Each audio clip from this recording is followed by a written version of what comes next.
Assalamualaikum warahmatullahi wabarakatuh. Hai sahabat beriman, apa kabar?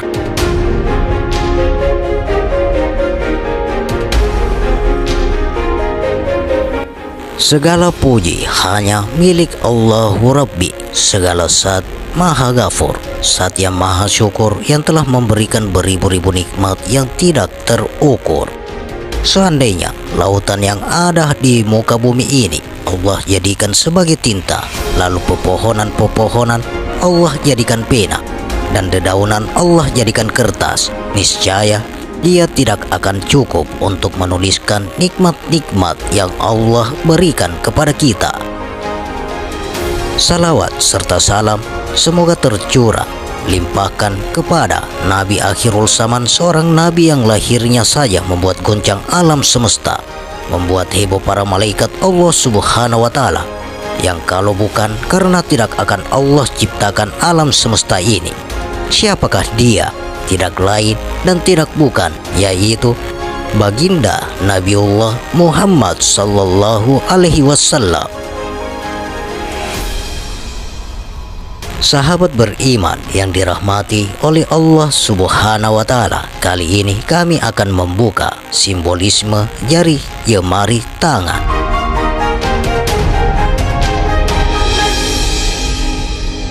Adapun alif sama dengan jari kelingking, ruh jasmani, alam nasut, la af'al, lam awal. Adapun jari mani sama dengan ruhani, alam jabarut, illa, asma. Adapun lam akhir sama dengan jari tengah, sama dengan nurani, alam malakut, illa, sifat. Adapun ha sama dengan ibu jari dan jari telunjuk, sama dengan ruh idhofi, alam lahu, Allah, Zat. Ketahuilah olehmu bahwa adalah nama Allah Subhanahu wa Ta'ala itu tidak dapat dikira-kira oleh sekalian ulama, tetapi telah masyhur bahwa nama Allah itu ada 99. Maka di dalam itu dipilih asma Allah itu tidak lagi yang melebihi daripada nama Allah, karena Allah itu ada 4 hurufnya, yaitu alif, lam awal, lam akhir, ha. Jika berhimpun yang 4 huruf itu, maka berbunyi Allahul lazi khalaqas samawati wal ard. Jika dibuang huruf alifnya, maka berbunyi Lillahil wahidil qahar. Jika dibuang lam awalnya, maka berbunyi Lahu mulku wa lahul hamdu. Dan jika dibuang huruf lam akhirnya, maka berbunyi Wallawwalu wal akhiru wal sahiru wal batinu. Jika dibuang huruf hu-nya, maka apa bunyinya dan apa artinya? Hanya arif billah, ilmu ini adalah terlebih tajam daripada pedang dan lebih lurus daripada rambut. Itulah kesudahan ilmu ahli Allah. Katanya, betapa lagi rupa itu melihat akan dirinya, karena telah dikembalikannya jauh hari yang diterimanya sebanyak 7 biji kepadanya telah dikembalikan. Maka betapa ia melihat Allah, maka hasil tiada melihat akan dirinya dan tiada melihat akan Allah. Jadi keduanya Adam, maka tiadalah yang lebih daripada ilmu orang ahli sufi. Siapa mengenal dirinya, maka ia akan mengenal Tuhannya.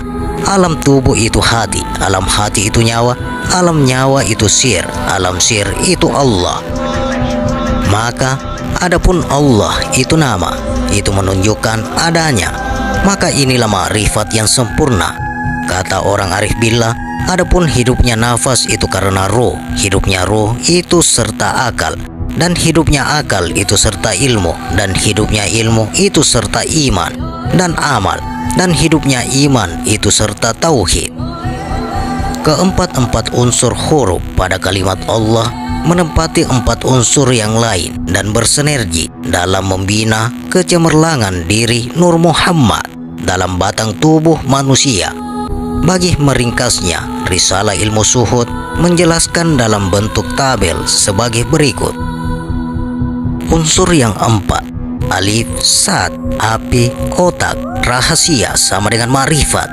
Lam awal, sifat, angin, nafas, nyawa sama dengan hakikat. Lam akhir, asma, air mani, hati sama dengan tarikat. Ha, af'al, tanah, daging, tubuh sama dengan syariat.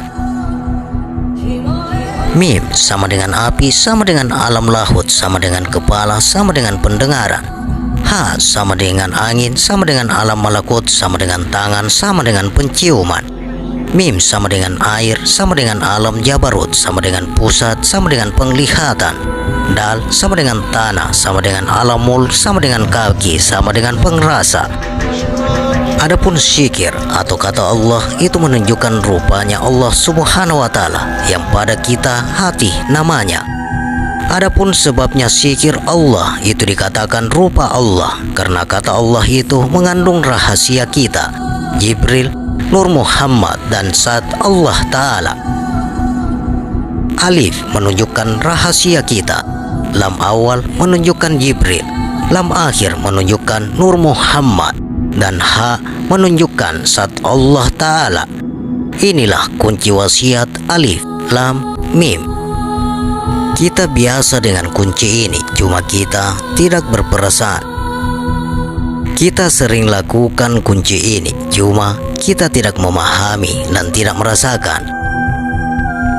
Pahami baik-baik sahabatku, ianya kita wujudkan bila kita pegang atau peluk. Pergelangan tangan kiri kita dengan jari ibu dan jari telunjuk, dan juga ketika takbiratul ihram dan ketika kita tahiyat kita letakkan kunci itu atas lutut kita ketika kita bersyahadat. Ia sebenarnya adalah lambang kalimat syahadat berupa huruf alif, lam, mim, yakni huruf awal dalam Quran, yakni dalam surat Al-Baqarah. Alif, lam, mim, salikal kitabul la raiba fihi. Semoga sahabatku sudah memahaminya. Alif sama dengan Allah, lam sama dengan la ilaha illallah, mim sama dengan Muhammadar Rasulullah, yakni dua kalimat syahadat. Alif sama dengan penyiar, lam sama dengan gelombang tenaga, mim sama dengan responder atau alat penerima. Pada kita manusia, alif itu ialah zat ilahi yang meliputi diri kita. Lam itu ialah ruhani atau diri, yakni ruhku Allah yang menyampaikan sifat-sifat Allah, khususnya sifat ma'ani kepada badan. Mim itu ialah Muhammad atau badan yang menerima semua perintah Allah untuk dinyatakan, disebut sebagai recorder atau responder. Tenaga kosmik yang ada atau atas kehendak Allah Subhanahu wa Ta'ala tentunya amatlah kuat, menakjubkan dan penuh rahasia. Atas kehendak Allah Subhanahu wa Ta'ala kita hidup dengan sifat ma'ani Allah yang merupakan pancaran atau nur zat Allah. Kita sebut sebagai nurillah. Sifat-sifat terhad ini yakni hayat atau basar atau kalam atau kodrat atau ilmu atau samak dan iradat ini sesuai untuk manusia hidup bagi menyatakan kewujudan Allah dan kepunyaan di atas. Sifat ma'ani inilah diri kita, nyawa kita yang hidup di dalam badan dan menyatakan kesan atau hasilnya melalui anggota-anggota badan. Sifat inilah yang hidup atau yang melihat atau yang berbicara atau yang bergerak atau yang tahu atau berilmu, yang mendengar dan yang berkehendak atau bermacam-macam. Ianya sifat-sifat ma'ani Allah, bukan sifat-sifat kita, sebab bila ianya kembali kepada Allah kita hancur dan jadi bangkai. Ianya bukan dipinjamkan, ianya yang meliputi kita menjadi diri batin kita atau kita yang sebenarnya. Sifat ma'ani wujud sebagai pancaran sifat maknuyah Allah, yakni zat itu sendiri yang meliputi badan kita seperti yang Allah jelaskan di dalam Quran. Sifat maknuyah ialah sifat maha dan mega samada, maha besar atau maha agung atau maha kuasa dan sebagainya, ataupun maha seni, maha halus dan sebagainya. Akibat kemahaan tadi kita tidak dapat mengetahuinya, melainkan tahu akan kewujudan melalui sifat pancarannya, yakni sifat ma'ani, dan juga melalui rasa. Rasa di sini maksudnya gemetar atau getaran atau fibrotin, sifat kuasanya atau iradatnya yang umumnya disebut sebagai tanduk sauk atau umpama karen atau strom.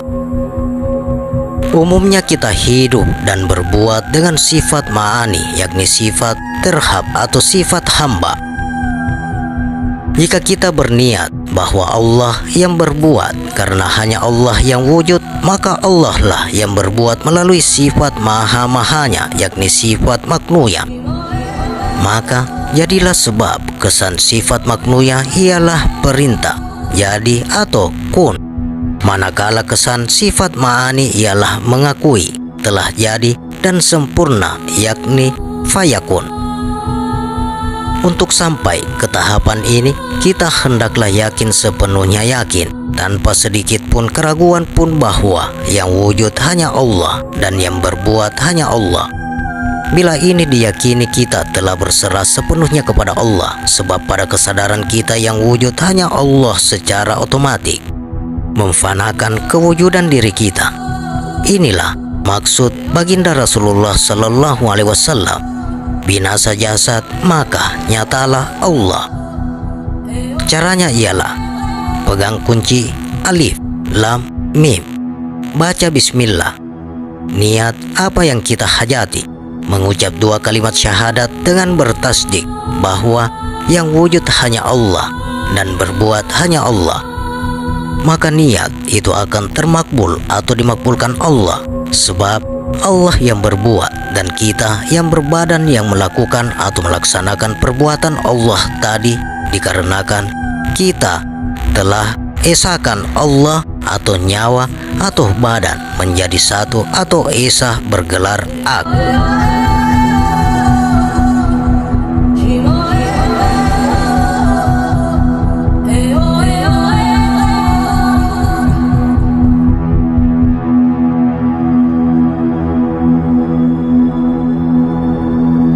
Demikian sahabat simbolisme jari jemari tangan.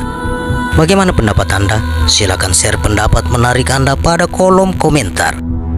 Semoga video ini bermanfaat dan bisa menambah keimanan dan ketakwaan kita kepada Allah Subhanahu wa Ta'ala, dan tentunya kita semakin cinta kepada Rasulullah Sallallahu Alaihi Wasallam. Terima kasih untuk sahabat-sahabatku yang telah menonton video ini. Sampai berjumpa kembali di video berikutnya. Wassalamualaikum warahmatullahi wabarakatuh.